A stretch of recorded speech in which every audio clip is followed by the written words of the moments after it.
I'll never forget the day Amira walked into our school. The day that changed everything we thought we knew about courage. It was a cold November morning in Manchester, and the hallways of Westfield Academy buzzed with the usual chaos of students rushing to class. Designer bags, expensive trainers, the latest phones, everyone showing off what they had. And then she appeared. A girl with a worn backpack, clothes that didn't quite fit, and eyes that held stories none of us could imagine. Her name was Amira Hassan. She was 15 just like me, but while I worried about my Instagram likes and weekend plans, Amira had crossed an ocean to escape a war that had stolen everything from her. I'm Sophie, and I was there. I watched it all unfold, and I'm ashamed to say at first, I did nothing. The whispers started immediately. You know how it is in high school, cruel, merciless, fast. Within hours, everyone knew about the refugee girl, the one with the accent, the one who didn't understand our jokes, the one who ate strange food alone in the corner of the cafeteria. But it was Madison Clark and her friends who made it their mission to break her. Madison was everything you'd expect from the queen bee of our school. Perfect blonde hair, captain of a netball team, parents who donated enough money to get a classroom named after them. She decided that Amira didn't belong, and what Madison decided became law. It started small. Snickers when Amira mispronounced English words. Eyes rolling when she asked questions in class. But small cruelties have a way of growing, don't they? By the second week, someone had scrawled, "Go home," across Amira's locker. Her lunch was knocked off the table 3 days in a row. In PE class, nobody would partner with her. She'd stand there, alone, while the teacher pretended not to notice. I watched her face during those moments. She never cried, never showed anger, just this quiet resignation, like she'd expected nothing better from us. And that made it so much worse. One afternoon, I found myself sitting next to Amira in the library.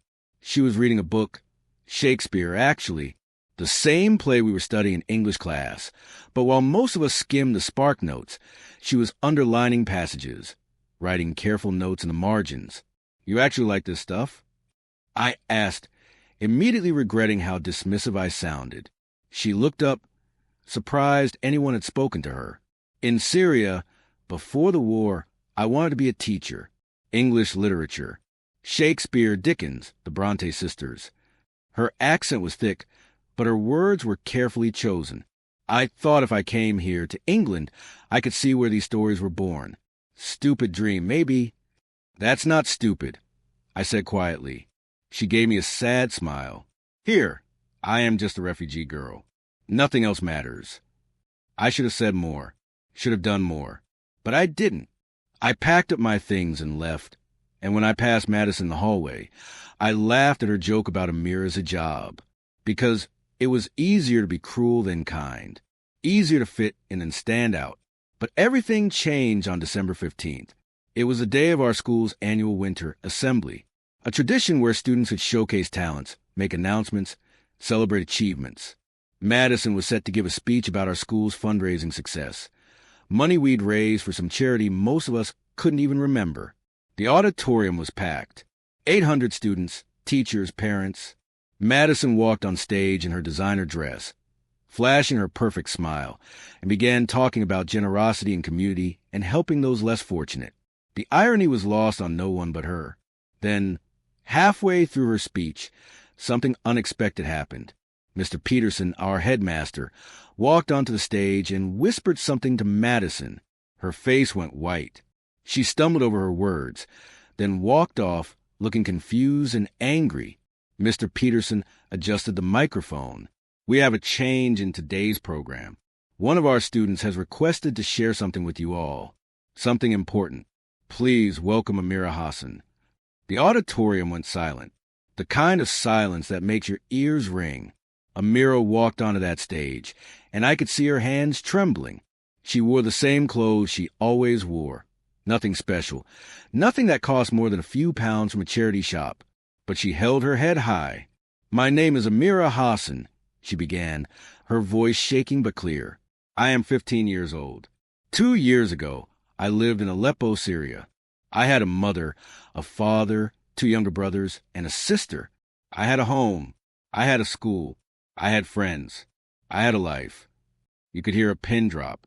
When the bombs came, they didn't care about any of that. They didn't care that my little brother Omar was only 7. They didn't care that my sister Fatima wanted to be a doctor. They didn't care that my father had never hurt anyone in his life. Her voice cracked, but she didn't stop. I was at school when it happened. I heard the explosion from 2 streets away. By the time I got home, there was nothing left. Just smoke. Just rubble. Just silence. I felt tears streaming down my face. Around me, others were crying too. Madison sat in the front row, frozen. I spent 6 months in a refugee camp, Amira continued. Do you know what that's like? Sleeping in a tent with 50 other people. Never enough food. Never enough water. Never feeling safe. Never feeling human. She paused, wiping her eyes with the back of her hand. My aunt in Manchester, she was the only family I had left. She worked 3 jobs to bring me here. 3 jobs. She saved for 2 years. And when I finally arrived, I was so grateful, so hopeful. I thought, finally I am safe. Finally I can learn. Finally I can heal. Her voice grew stronger. But since I came to this school, I have been pushed, mocked, ignored, and told to go home. Every single day. And you want to know something? The cruelty here hurt more than you can imagine. Because back in Syria, the people who hurt me were soldiers with guns. Enemies. I expected nothing from them. But here, you're supposed to be the good people. The safe place. The ones who help refugees like me. The auditorium was absolutely silent now. Even the teachers were crying. Madison. Amira said, looking directly at her, "You gave a speech today about helping people less fortunate. You raised money for charity. You smiled and talked about kindness. But you're the same person who tripped me in the hallway yesterday. You're the same person who called me a terrorist when you thought no one could hear. You're the same person who made my life here feel almost as painful as the war I escaped." Madison's face was crimson. She looked around desperately, but no one met her eyes. "I don't tell you this to make you feel guilty," Amira said, her voice softening. "I tell you this because words matter. Actions matter. Every single choice you make to hurt someone or help someone, it matters. You don't know what people are carrying. You don't know what they've survived. You don't know how close they might be to breaking." She took a deep breath. "I almost didn't come to school today. I almost gave up. I thought, maybe Madison is right. Maybe I don't belong here. Maybe I should stop trying. But then I remembered something my mother used to tell me. She said, 'Amira, your voice matters. Even when the world tries to silence you. Especially then.'" Amira's voice grew powerful, resonant. "So I'm using my voice today, not just for me. For every person in this school who's been made to feel small. For every person who's different. For every person who's struggling. For every person who thinks their pain doesn't matter. It does. You do. Your story matters." She looked out at all of us. "I survived a war. I survived losing everything. I will survive this too. But I shouldn't have to. None of U.S. should have to survive cruelty from people who are supposed to be our friends, our classmates, our community." The auditorium erupted, not in polite applause, but in a standing ovation that shook the walls. Students were crying openly. Teachers, too. Even Mr. Peterson had to wipe his eyes. But the most powerful moment came when Madison stood up, tears streaming down her face. She walked onto stage. For a moment, I thought she might say something defensive, something angry. Instead, she stood in front of a mirror and said, "I'm sorry. I am so sorry. I was cruel. I was wrong. And I will spend every day trying to be better." Amira looked at her for a long moment. Then she did something extraordinary. She hugged her, right there on stage, in front of everyone. She forgave her. "We all can be better." Amira whispered into the microphone. "It starts now." What happened next changed Westfield Academy forever.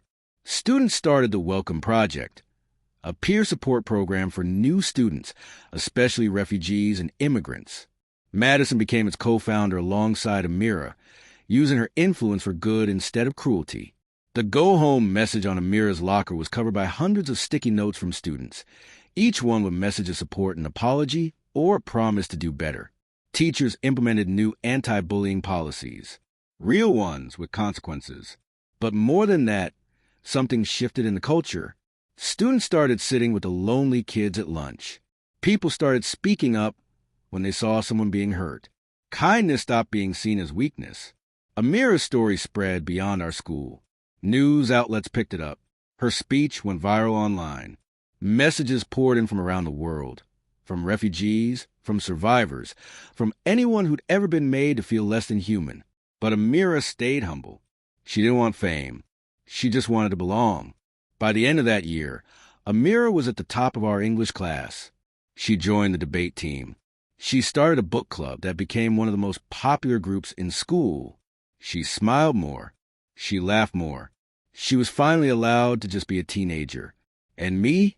I learned something that changed my life. I learned that courage isn't always loud. Sometimes it's quiet. Sometimes it's showing up every day, even when everything in you wants to hide. Sometimes it's using your voice when the whole world has tried to silence you. Amira taught us that the strongest people aren't always the ones with power. They're the ones who've lost everything and still choose kindness. They're the ones who've been broken and still choose to heal. They're the ones who've been silenced and still choose to speak. 3 years have passed since that day. Amira graduated top of our class. She got a full scholarship to Oxford to study English literature, just like she dreamed. She's there now, reading Shakespeare where he was born, writing the story she always wanted to tell. Madison? She's at university too, studying social work. She volunteers at refugee centers on weekends. She tells everyone that Amira saved her life by showing her who she really was and who she could become. And sometimes, late at night, I think about that November morning when Amira first walked into our school. How different things could have been if just one person had stood up for her sooner. If I had stood up for her sooner. But I also think about what Amira told me years later, when I apologized for not helping her from the start. She said, "Sophie, you're helping me now." That's what matters. We all wake up at different times. The important thing is that we wake up. So I'm telling you this story today because maybe someone listening needs to hear it. Maybe you're the Amira, the one being bullied, the one being silenced, the one who feels like giving up. Please don't. Your voice matters. Your story matters. You matter. The world needs exactly who you are. Or maybe you're like I was, standing on the sidelines, watching someone suffer, staying silent because it's easier. Please speak up. Please do something. You have more power than you know. One voice can change everything. Or maybe you're Madison, the one causing pain because you're hurting too, because you don't know better, because no one ever showed you another way. It's not too late. You can change. You can choose kindness. You can use your power to lift people up instead of tearing them down. Amira was a refugee girl who was bullied, who was made to feel invisible, who was told she didn't belong. But when she finally used her voice, she didn't just silence a school. She woke us up. She reminded us what it means to be human. And that's a lesson worth remembering every single day. Because at the end of the day, we're all just walking each other home. And the journey is so much better when we choose to walk together with kindness, with courage, and with love. That's Amira's story. That's our story. And maybe if you let it, it can be your story too. The story of how one voice changed everything.